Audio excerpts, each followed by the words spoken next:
দুর্গাপুজো তো এসেই গেল। অনেকেই যারা ট্রেনের টিকিট কেটে ভেবেছিলেন পুজোর সময় বেড়াতে যাবেন, অনেকে টিকিট পাননি, আমরা সেই খবর জানি। এবং সেই খবর পাওয়ার পরে পূর্ব রেলওয়ে কিছু পুজো স্পেশাল চালাচ্ছে। পুজো স্পেশালে আপনি এবার টিকিট রিজার্ভেশন করুন, ফ্যামিলি নিয়ে ঘুরে আসুন। যেমন একটি ট্রেন মালদা থেকে উদনা এক্সপ্রেস, মালদা থেকে উদনা প্রত্যেক রবিবার দিন ছাড়বে 6 অক্টোবর থেকে, হ্যাঁ, যেটি আবার উদনা থেকেও ফিরবে প্রত্যেক মঙ্গলবার। তেমনি আছে হাওড়া থেকে খাতিপুরা, খাতিপুরার উদ্দেশ্যেও প্রতি রবিবার 6 অক্টোবর থেকে এই ট্রেনটি চালু হবে। আবার খাতিপুরা থেকে মঙ্গলবার দিন হাওড়ার উদ্দেশ্যে আসবে। আসানসোল থেকেও আমরা খাতিপুরার উদ্দেশ্যে ট্রেন চালাচ্ছি, যাতে ভিড়টাকে একটু হালকা করতে পারি আর কি, কমব্যাট করতে পারি। তো সেই জন্যে আমরা আসানসোল খাতিপুরা যে এক্সপ্রেসটি সেটি প্রতি মঙ্গলবার চালাবো, সেটা 1 অক্টোবর থেকেই চালাবো। আরেকটি গুরুত্বপূর্ণ ট্রেন শিয়ালদা থেকে গোরখপুর যাওয়ার উদ্দেশ্যে, শিয়ালদা থেকে গোরখপুর যাওয়ার ট্রেন আমরা প্রত্যেক শনিবার এবং সোমবার 5 অক্টোবর থেকে চালাবো। আরেকটি উল্লেখযোগ্য ট্রেন যেটি সাধারণত আমরা দেখেছি খুব রিজার্ভেশনের চাহিদা সারা বছর থাকে, সেটি হলো হাওড়া থেকে রাক্সোল যাওয়ার ট্রেন।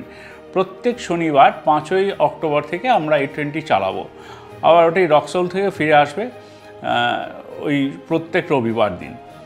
আরেকটি উল্লেখযোগ্য ট্রেন রাক্সোলের জন্যই চলবে এই ট্রেনটি, খুব উল্লেখযোগ্য। দিল্লি যাওয়ার জন্য এতগুলি ট্রেন আছে, তবুও মানুষের দিল্লি যাওয়ার বা দিল্লি ওইদিকে সারাউন্ডিংসে পুজোর সময় ঘোরার একটা ভীষণ চাহিদা থাকে। সেই সব কথা মাথায় রেখে আমরা এবার একটা ডেফিনিট একটা রুট বার করেছি। সেটা কীরকম?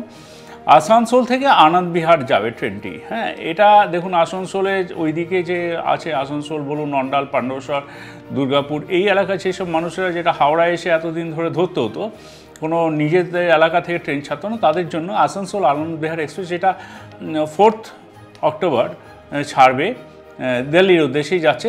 আনন্দবিহার মানে আপনারা সবাই জানেন দিল্লির উদ্দেশ্যে যাচ্ছে। এটা প্রতি শুক্রবার ছাড়বে 4 অক্টোবর। আবার মালদা টাউন থেকে আরেকটা ট্রেন আমরা দিচ্ছি দিল্লির উদ্দেশ্যে। পুজোর সময় প্রচুর মালদার থেকে মানুষজন দিল্লি যায়, এবং দিল্লি থেকে প্রচুর মানুষ যারা মালদা ওই বেল্টে কাজকর্ম করেন বাইরে, তারা আসেন মালদা থেকে। তো তাদের জন্য আমরা ট্রেন দিচ্ছি প্রত্যেক সোমবার 7 অক্টোবর থেকে। মালদা থেকে যাবে আনন্দবিহার, এবং আনন্দবিহার থেকেও আসবে 8 তারিখে।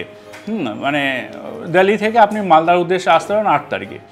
এছাড়াও আমরা আরও কিছু ট্রেন দিতে চলেছি খুব শীঘ্রই, যেগুলো আপনাদের জানাবো 2-1 দিনের মধ্যেই। আপাতত যেই ট্রেনগুলো রিজার্ভেশন করেননি তাড়াতাড়ি করে ফেলুন, আর সময় নেই হাতে।